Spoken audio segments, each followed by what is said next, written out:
Welcome. We are in for some breaking news. Follow us on Twitter for more at double OT Pod 4. QR will be here as well as our YouTube page. Please go ahead and give us a listen. Our first episode came out yesterday.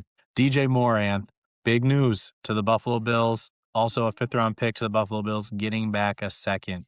Break it down. Yeah, and this is something we touched on just the other day about the Buffalo Bills, possibly being interested in DJ Moore. I feel like that fit made sense.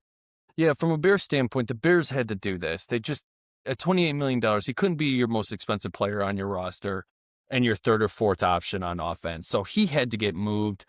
I don't think there's a single Bear fan out there that expected a second round pick coming back. I understand we had to throw in the fifth, to kind of swing it a little bit.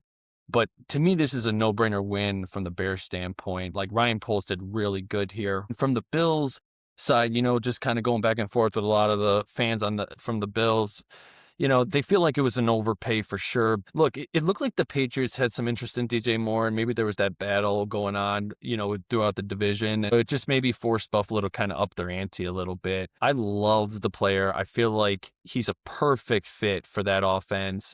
And really to give, Josh Allen that wide receiver one that he's kind of needed for a long time. Yeah, you alluded to kind of being the fourth option while also being the biggest cap hit.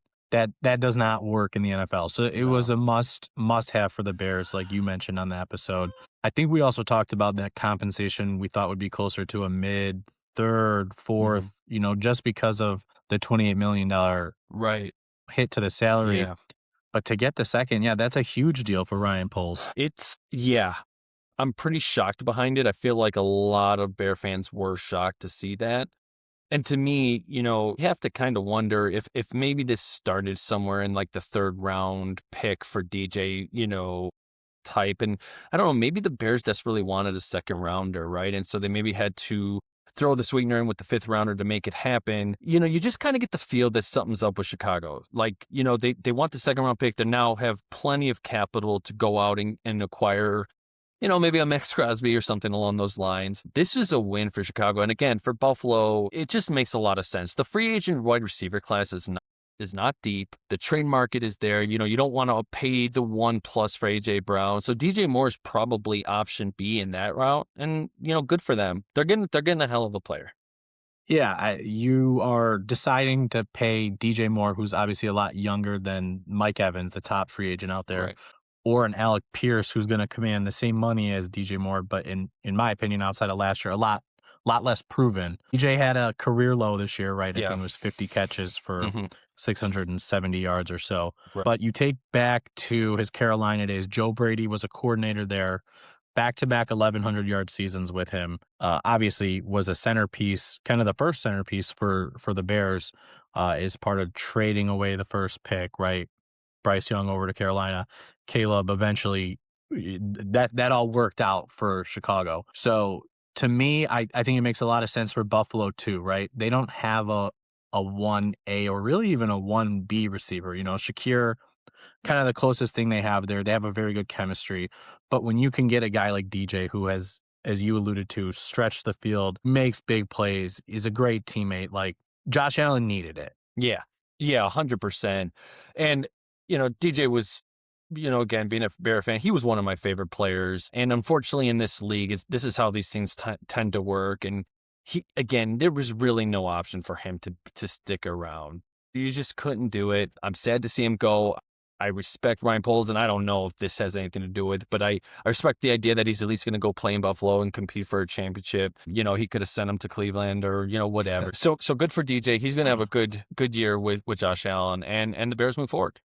Yeah, I think as we've been talking about, and we talked about on the show, that the Maxx Crosby trade, in our view, is happening. It's kind of a matter of when, not if. Does the second round pick, was that such a key to them because this is the next step, is getting the draft capital to go get Maxx Crosby? Yeah, it seems as of like a few days ago, if you would have told me that it was going to take 2 ones to get Maxx Crosby, I don't know if I would have necessarily believed that. It does seem like as the days have kind of gotten closer to the start of the league year, there's more teams in it. Maybe some of these teams are up in their ante. Now I might lean maybe he does get 2 ones. And so with the Bears getting this extra second round pick, the idea of trading this year's first, next year's first, and a player say like Tremaine Edmonds, I might feel a little bit better about that now, knowing that we have 2 seconds this year. Again, I'm hoping it doesn't take that much, but yes, getting that extra second, I feel like there's something behind that. There was a reasoning behind that, and I'm excited to kind of see what happens here in the next few days. Yeah, so there's 3 teams that seem to be in the mix. We've been interacting with fans on Twitter and kind of seeing the reports, from some of the bigger people out there. Bears, one of them, obviously, as you talked about, odds went from plus 600 to minus, 140. Yeah, in a day. So that obviously is a possibility. The Cowboys and the Rams are 2 other teams. Talk about the Cowboys a little bit. Yeah. So what's interesting with the Cowboys, well, first off, Jerry Jones is a wild card, right? I mean, he will, if it's going to require 2 ones, he'll do it. I mean, he I can't doubt that he wouldn't. You never know. Yeah. The one thing with the Cowboys, they have the ability, because they have the 2 first-round picks this year, to send the Raiders both picks in this year's draft.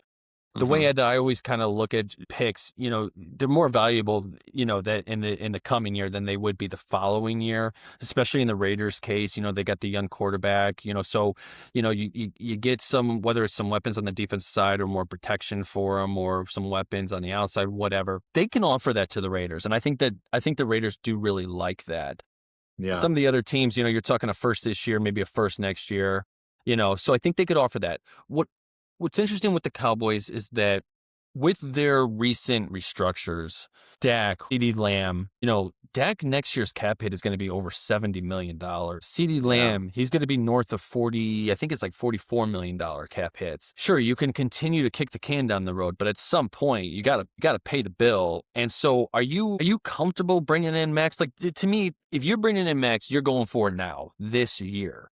Right? Yeah. This team wasn't in the playoffs. And so I'm not sure when you think of that and you think of the 2 first-round picks it might take, like, I could totally understand. And there's kind of some reporting that maybe the Cowboys might be kind of backing off a little bit. They may not be interested in the 2 ones, and maybe they set their sights on Trey. But yeah, they're definitely one to keep an eye out on. Yeah, I mean, right. A team that missed the playoffs in division with the Eagles that, they've won back-to-back division titles. I think that's the first time in decades that there's been back-to-back winner in that division. I want to kind of wrap it up, though, because there's so much to talk about. Just give me one final thought on the Rams. My viewpoint on it is that these guys have the ability to go for it now because Matthew Stafford is in the final year, maybe 2 years until he retires, right? You have a top 5 receiver. You have a great young defense. You just traded for a top 5 cornerback in Trent McDuffie.